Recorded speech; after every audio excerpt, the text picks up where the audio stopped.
As Blaine mentioned, most of those killings in the Georgia shootings were Asian women, and it all comes at a time of increased attacks on Asians and Asian Americans across the U.S. Just yesterday, the group Stop AAPI Hate released new data saying it recorded nearly 3,800 anti-Asian hate incidents between March of last year and February of this year. I want to bring in Kimmy Yam, who reports for NBC Asian America. Kimmy, thanks for joining us. You've studied this report, which logged a much higher number of incidents than we knew of the year before. So what is the group saying about the nature of these attacks?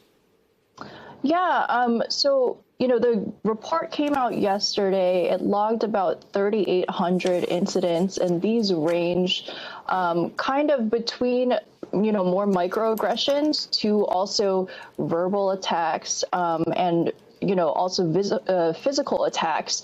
This was over a span of roughly 12 months in the pandemic. And compared to the report that came out last year, it's about 1,000 incidents up from what we were seeing. The report last year kind of spanned over the course of 5 months in the pandemic. The group, however, does caution against saying that what we're seeing is a surge or using any sort of time analysis when we're talking about this, because we know that there is a clear issue with underreporting in the community. I know that, there are oftentimes language barriers to reporting these sorts of incidents. There's also mistrust of law enforcement or other types of, these reporting forums, and also just, an overall lack of awareness sometimes from people in the community that these resources exist. But truly, this is something that, while we can't say there's necessarily a surge, experts do mention that it's clear that none of the discrimination and racism that Asian Americans have been facing throughout this pandemic has really abated.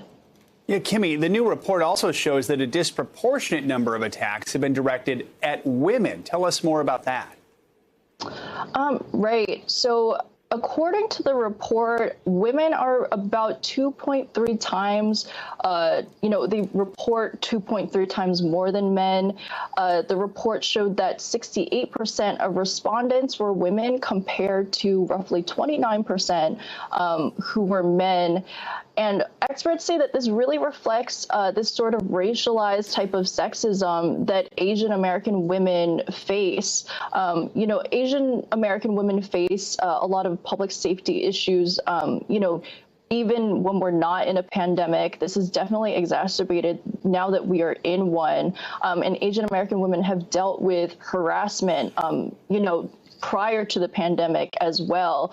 As mentioned in a lot of the reports, there is this intersection of racism and sexism, and along with statements like "go back to your country." This is accompanied by a lot of misogynistic language that also plays into it. So there really is this sort of intersectional dynamic going on. Kimmy Yam, thank you so much for joining us this morning. We really appreciate it.